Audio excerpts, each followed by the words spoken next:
Hey there, and welcome to this explainer. If you've ever tried to demystify healthy eating and just felt a bit lost, well, you are in exactly the right place. Today, we're going on a really fascinating three-step journey through the life cycle of a healthy meal. We're going to start with the exact strategies you need in the grocery store, move into some essential cooking techniques for your kitchen, and then finish up right at the plated meal on your dining table. Okay, let's dive right into this. We've all been there, right? You get home after a long, totally exhausting day, you open the fridge, stare at a bunch of random ingredients, and just feel completely overwhelmed. It is a very real, daily struggle trying to figure out what's for dinner. And honestly, it's validating just to acknowledge that busy schedules make complicated meal prep feel like climbing Mount Everest, but I promise you, it really doesn't have to be this way.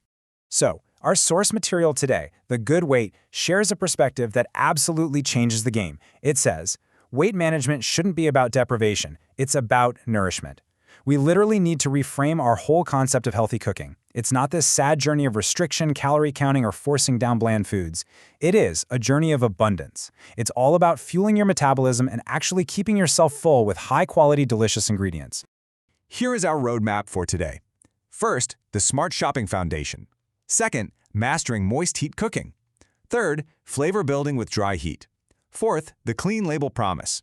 Fifth, upgrading breakfasts and basics. And finally, building balanced one-pot meals. All right, part one, the Smart Shopping Foundation, setting up for success before you even cook. You know, the secret most pro chefs swear by is that a great meal actually starts in the grocery aisle. If you win at the supermarket, you're going to win in the kitchen. Look at these time-saving strategies. Always plan your menus around your actual weekly schedule and intentionally build in leftover nights by making big batches of stews or stir-fries. But here is the real game changer. Buy time-saving ingredients. Grabbing pre-washed salad greens, frozen veggies, or healthy convenience foods like a cooked rotisserie chicken and low-sodium canned beans sets up a foolproof foundation for your week. By stocking these up, you're essentially buying yourself time, which, let's be real, is the absolute best kind of purchase. Now, what's really interesting about this is how these metrics just totally remove the guesswork from your shopping trip. When you're buying packaged staples, just follow these exact label reading rules. For cereal, you want 10 grams of sugar or less and at least 3 grams of fiber. For a frozen meal to actually qualify as healthy, it needs to be under 600 milligrams of sodium and under 500 calories. If you stick to these exact numbers, it ensures your pantry is stocked strictly with food that supports your health. Moving on to part two, mastering moist heat cooking, the nutrient-preserving toolkit. So our pantry and fridge are perfectly stocked.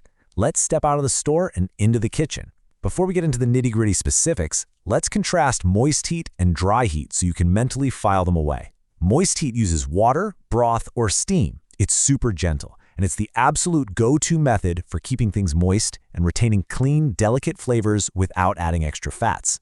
On the flip side, dry heat uses air, metal, or fat. This is what you reach for when you want to develop deep flavor, crispy texture, and that beautiful browning. Let's zoom in a bit on this moist heat masterclass. Boiling happens right at 212 degrees Fahrenheit, and it's your fast bulk cooking method for pasta and grains. Steaming uses hot vapor, meaning your food doesn't actually touch the water. That retains maximum nutrients, making it perfect for greens. But honestly, the brilliant secret weapon here is poaching. By keeping the liquid at a gentle simmer between 160 to 180 degrees Fahrenheit, you create the most perfectly tender melt-in-your-mouth eggs, fish, or even paneer, all while keeping their shape and moisture totally intact. And that brings us to part three, flavor building, dry heat, creating crunch, char, and caramelization. Because while moist heat preserves, dry heat completely transforms your food. In this masterclass, we've got 4 heavy hitters. Grilling gives you that amazing smoky aroma and char mark from direct heat. Roasting in the oven, that is your ultimate tool for extracting rich, deep flavors because it caramelizes the natural sugars in your meats and veggies, giving them a really crisp exterior. Baking gives you precise enclosed heat, and sautéing is basically your high-heat, rapid browning savior for those crazy busy weeknights, and it only needs a tiny splash of oil. Okay, part 4, the clean label promise, upgrading your base ingredients. All right, so we know how to cook, but what exactly are we cooking? The clean label promise philosophy basically means opting for foods that are 100% natural, zero preservatives, no artificial additives, and absolutely no maida or refined flour. When you use pure, fiber-rich, complex carbs, you are setting up the absolute perfect canvas for all those moist and dry heat cooking methods we just learned. Now, a super crucial point here is exactly how much of these bases we should actually be using. Our source material outlines this concept of the 30-gram base portion. This is basically the ideal standardized starting weight for one person when prepping complex carbs. And it's a genius framework because it completely removes portion control anxiety. It fuels your metabolism with exactly what it needs, so you never have to overthink your serving sizes again. Which leads us to part 5, upgrading breakfasts and basics, from simple starts to protein powerhouses. Let's put this into practice. Take millet dosa mix, for example. On its own, it's this fantastic gluten-free staple made of complex carbs. But instead of just eating it plain, we really should look at this 30-gram portion as a prime, clean base that's basically begging to be upgraded with protein and flavor using those dry heat techniques we talked about. Let's look at how incredibly easy this upgrade is with an egg masala dosa wrap. Step 1, you take that 30-gram base, mix it up into a batter, and pour it right onto a hot tawa. Boom, dry heat cooking in action. Step 2, while the batter is still nice and wet, crack an egg directly on top, throw on a little pepper and coriander. Step 3, spread it out, flip it, cook it, and roll it up. Literally in minutes, you've taken a plain carb base and turned it into a highly satisfying, perfectly balanced protein-carb meal. And you know, we see a really similar story with millet muesli. A lot of folks just think of muesli as a simple cereal that you pour cold milk over and call it a day.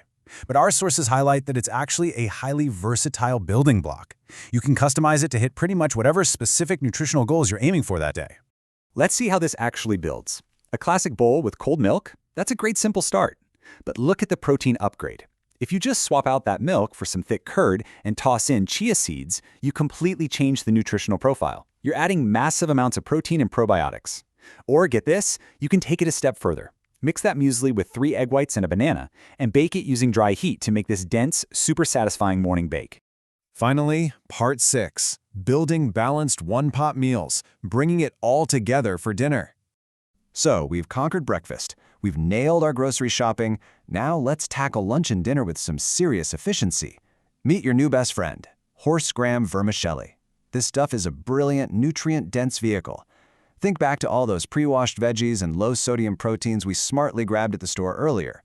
This vermicelli is the absolute perfect, high-fiber base to absorb all those leftover ingredients and create a hearty one-pot meal. This is kind of the ultimate culmination of everything we've learned today. Just look at how pairing these 30-gram base ingredients with our specific cooking techniques gives you effortless restaurant-quality nourishment right in your own kitchen. You can take that vermicelli and boil it directly in a thick vegetable sambar, which is a genius use of moist heat, or use high-heat sautéing to whip up an egg burji and toss it with the semia. You could even use your grilling technique to get a gorgeous char on some lean fish and pair it with a base of black rice. And hey, speaking of specialty rice, we absolutely cannot ignore the power of these complex bases. Red rice gives you incredible amounts of fiber and it's perfect for a pressure-cooked moist heat veggie khichdi. Black rice, an absolute superstar. It is packed with anthocyanins. Those are powerful antioxidants. Plus, it's low glycemic. Honestly, just choosing these complex, nutrient-dense bases does the heavy lifting for your health goals. You get massive benefits with barely any actual cooking time. Wow, so we've traveled all the way from the grocery store aisle, right through the science of moist and dry heat cooking, straight to crafting upgraded high-protein, complex carb meals. You've now got a complete, totally stress-free culinary roadmap. So I want to leave you with this thought. Which new cooking method, or maybe which upgraded millet recipe, are you going to confidently conquer in your kitchen this week? Just pick one, take action, and seriously, watch how it completely transforms your daily routine. Thanks so much for hanging out with me on this explainer, and happy cooking!